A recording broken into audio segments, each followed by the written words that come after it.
People get upset when America is called immoral. Okay?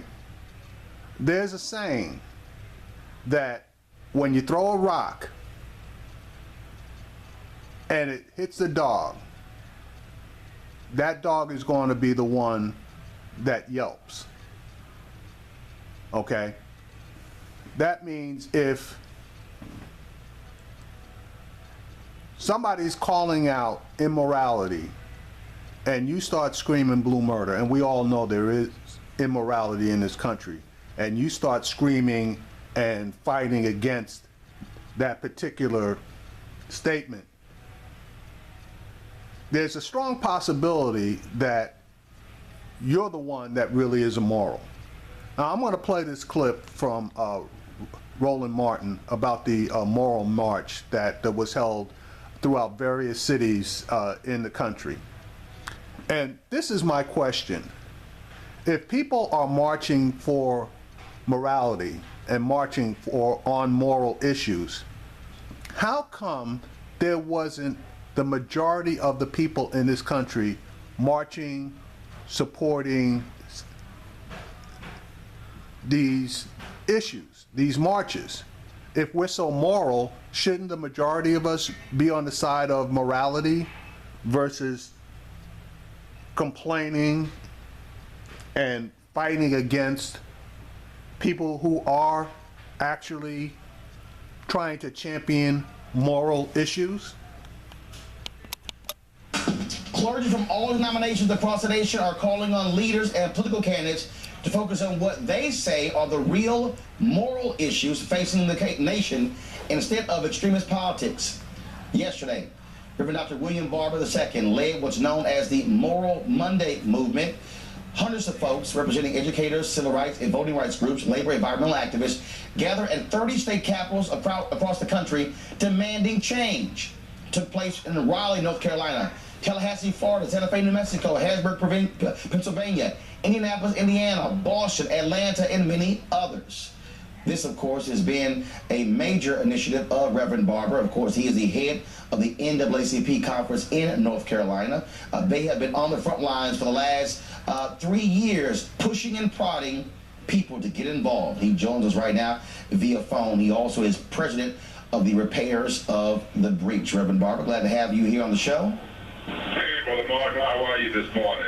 First and foremost, when you talk about extending Moral Mondays beyond North Carolina, this is not a black movement. You all of a sudden, you have whites, even conservative whites, Hispanics and others who realize that the issues that African Americans have been championing also affects them. Exactly. In fact, our entire movement is intergenerational, intersectional. It is diverse. It is the moral call, and what you saw yesterday, 30 state capitals, the District of Columbia, simultaneously, all at the same time. Number one, challenging the limited moral construct of the so-called religious right. We're no longer going to allow them to continue to say that the only moral issues are prayer in school, where you stand on abortion and homosexuality. We're going to force a conversation about poverty, health care, criminal justice reform, equal protection under the law, labor rights, immigrant rights, all which have deep resonance in our deepest religious and constitutional values. Secondly, we call for a moral vote. It's time for people of conscience to come out of the sanctuary into the public square, into the ballot box, November and beyond, and to begin to promote and teach the values of justice. And this is not new, Mark. You know that we wouldn't have had a Reconstruction movement in America without moral votes. We wouldn't have had the social gospel movement. We wouldn't have had the civil rights movement. And so yesterday was called the Higher Ground Moral Declaration. We made a declaration of where we're going forward. And exactly what is that declaration? If you go to www.moralrevival.org, we actually put together a policy document with some of the best theologians, historians, and policy workers. It is called the Higher Ground Moral Declaration. It's 9 areas, starting with democracy and voting, ending with addressing warmongering and issues of peace. And in between, we deal with health care, living wages, criminal justice reform, xenophobia,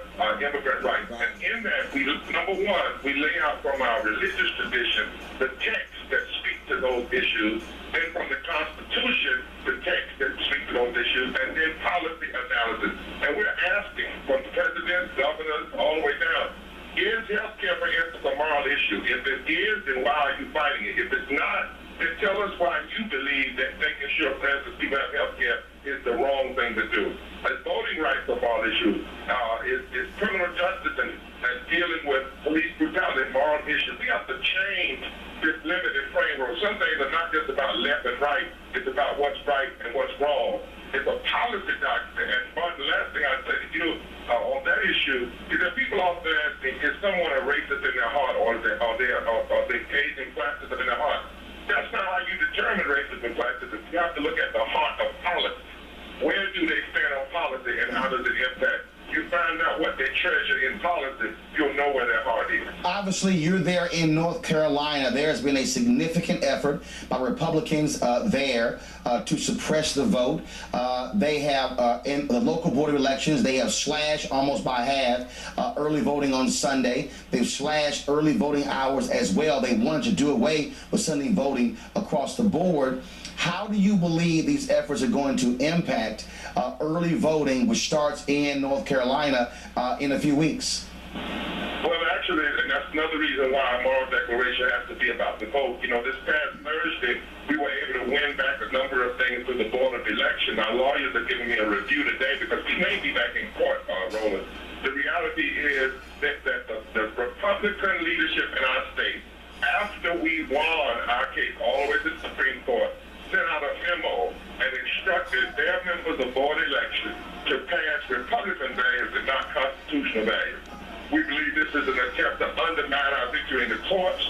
So we are now, we're organizing 1,300 congregations, thousands of people to be engaged.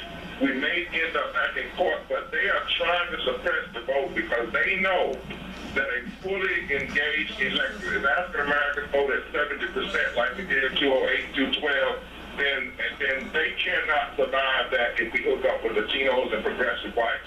So we're taking an all-out effort in the court and all-out effort in training. I'm doing 16 stops across this state over the next month to, in fact, get our people out to the polls in a massive way. All right. Reverend Dr. William Barber, we appreciate it. Thank you so very much. Thank you, my friend. Thank you. All right, so again, I'm back to my original premise. Where are all the people that are quote unquote so moral, for morality? Yeah, you do see some of the people that are out here marching, but if America is so moral, then why aren't the majority of Americans out there either marching or at least vocally supporting the marches for morality? Because in my opinion, you know, people should, but don't always work towards their own self-interest. And a bunch of the things that Dr. Barber was talking about, in my opinion, are issues of morality for all the people of America, not just some of the people in America.